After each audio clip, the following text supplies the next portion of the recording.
Parece que ahora sí, después de años de anuncios, idas y vueltas, disputas políticas y silencios incómodos, Perú está más cerca que nunca de construir el megapuerto más grande de Latinoamérica.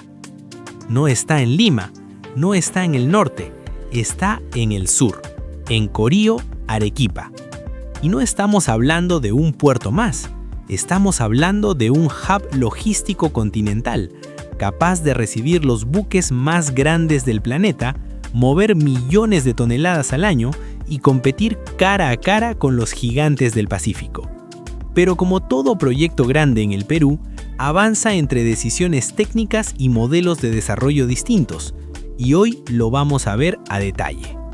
El comercio mundial funciona con una regla simple: concentración. Las navieras ya no reparten carga en muchos puertos, la concentran en pocos puntos grandes. Usan barcos gigantes, porque mover más en un solo viaje reduce costos de forma brutal. Eso obliga a los países a tomar una decisión clara: o construyen puertos capaces de recibir esos barcos o quedan fuera de las rutas principales.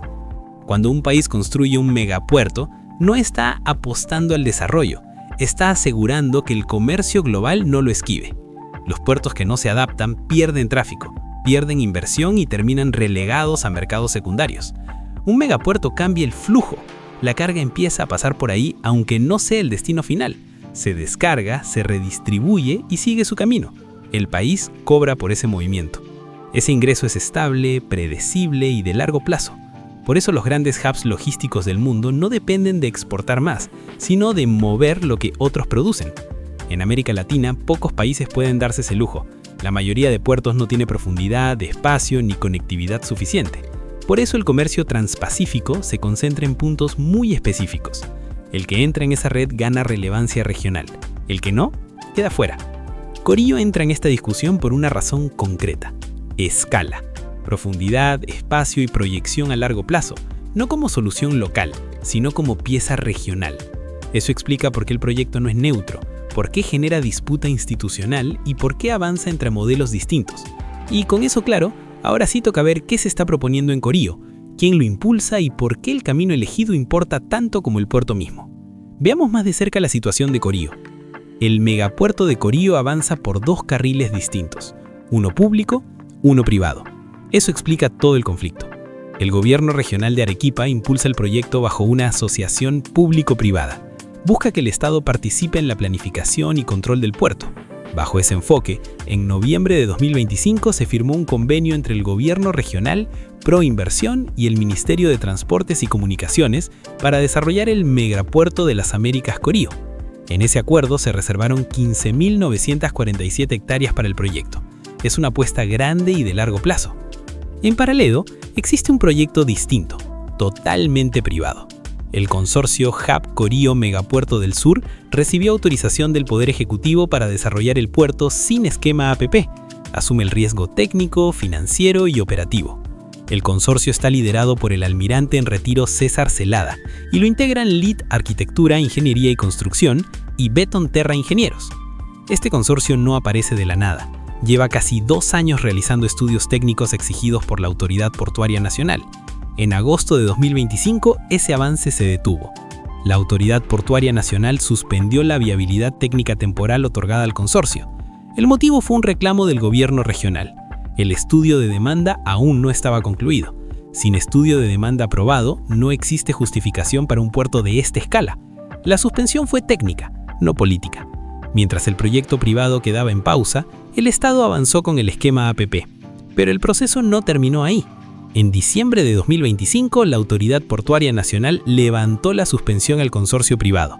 Le permitió continuar con sus estudios y trámites hacia la viabilidad técnica definitiva. La razón fue clara. El marco legal permite que una iniciativa privada y una APP coexistan. Una no bloquea a la otra. Ese punto es clave.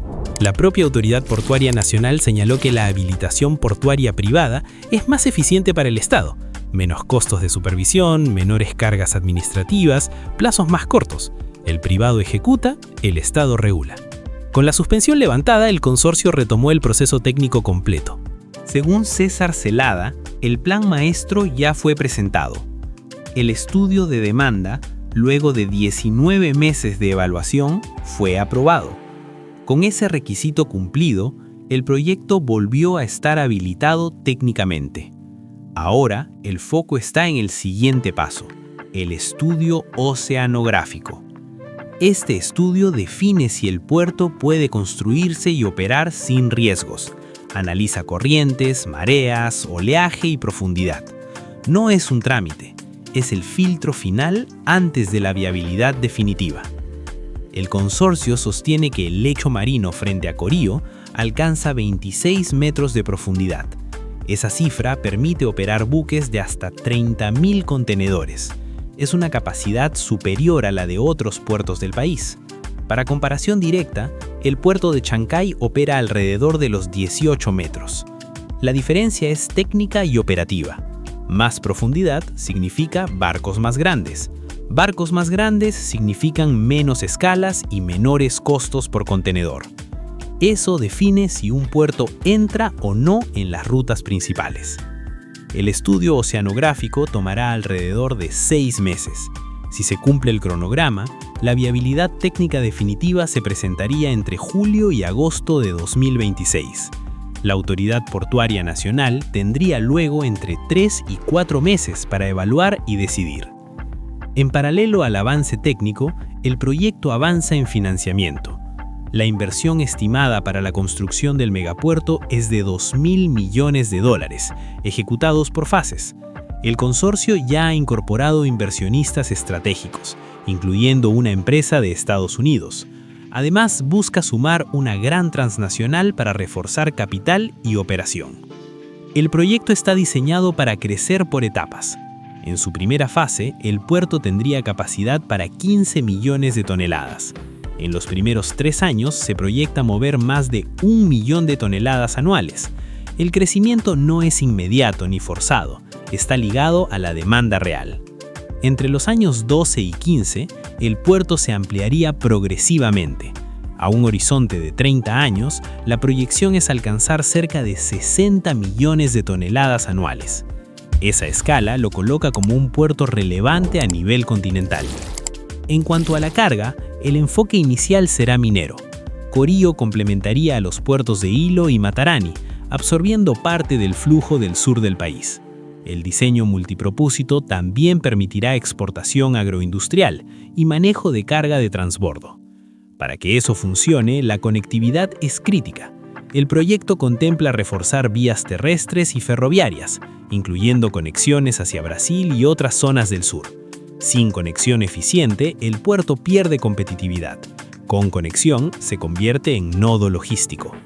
Ese es el fondo del asunto. Corío es una infraestructura pensada para integrarse a rutas regionales. El choque entre APP y proyecto privado no es ideológico, es una disputa por control, tiempos y modelo de ejecución. El esquema público busca planificación y control estatal. El privado prioriza velocidad y eficiencia operativa. En logística, el tiempo define quién entra y quién queda fuera. Corío todavía no está construido, pero ya muestra algo claro. El Perú está decidiendo en tiempo real cómo quiere participar en el comercio del Pacífico. Y esa decisión no se mide en discursos, sino en quién ejecuta primero y mejor. Y entonces, ¿el megapuerto de Corío se va a construir o no? La respuesta corta es sí. El proyecto sigue vivo y con condiciones claras para empezar, pero no está aún en obra. Lo que hay ahora es una ruta técnica definida que lleva hacia la construcción, y en ese camino, el componente privado es el que lleva la delantera. El consorcio que lidera Corío, el Hub Corío Melapuerto del Sur, con César Celada al frente, ya presentó un plan maestro y logró que se apruebe el estudio de demanda tras 19 meses de evaluación, lo que le permitió recuperar y mantener la viabilidad técnica del proyecto. Ese paso era el cuello de botella más grande. Sin demostrar que existe mercado real para la carga que se movería, no hay base para una inversión de miles de millones. Con eso aprobado, el siguiente paso es el estudio oceanográfico. Ese análisis acaba de comenzar y debe finalizar en aproximadamente 6 meses. Si ese estudio sale bien, el consorcio presentará la viabilidad técnica definitiva entre julio y agosto de 2026, y la Autoridad Portuaria Nacional tendrá unos meses más para evaluarlo. Si aprueban, Ahí sí se puede decir sin rodeos que la construcción empieza oficialmente. Pero aquí viene lo más impactante. Autoridades regionales han venido promoviendo Corío ante capitales de distintos países porque saben que ese proyecto demanda recursos globales y no solo locales. Empresas chinas han expresado interés formal en invertir en Corío, incluso antes de que se definan todos los pasos finales, precisamente porque ven el potencial de tráfico de carga regional y la posición estratégica frente al Pacífico Sur. Además de ese interés chino, el gobierno regional ha sostenido reuniones con empresarios de Estados Unidos para atraer inversión y también se ha mencionado interés de grupos de Brasil y otros países de la región. Eso no significa que ya haya contratos cerrados, pero sí demuestra que hay apetito por parte de capitales extranjeros para apostar por Corío si el proyecto aterriza en la etapa de construcción. Los privados que han evaluado Corío saben dos cosas. El sitio tiene profundidad natural suficiente para megabuques de hasta 30.000 contenedores, lo que elimina costos gigantes de dragado. Y la infraestructura portuaria actual del sur del país está saturada, lo que crea demanda real de capacidad adicional. Esa combinación de ventaja técnica y potencial económico real es lo que atrae a inversionistas globales. Y es también por eso que el riesgo de ejecutar este proyecto lo han asumido los privados, porque entienden que si el puerto funciona, puede generar retornos sostenibles a largo plazo sin necesidad de dinero público. Esto fue parte de la lógica por la que la Autoridad Portuaria Nacional señaló que una habilitación portuaria privada puede ser más eficiente para el Estado, con menores costos de supervisión y plazos de ejecución más cortos. Eso no quiere decir que no haya fricción. El gobierno regional, al inicio de este proceso, exigió estudios adicionales y cuestionó la ausencia de algunos documentos técnicos, como el estudio de demanda que se estaba elaborando, lo que llevó a una suspensión temporal de la viabilidad técnica en 2025. Pero una vez resuelta esa etapa, la misma autoridad técnica determinó que el proyecto puede seguir adelante, incluso con ambas rutas, APP y privada, coexistiendo. Entonces, para resumir, Corío no está cancelado.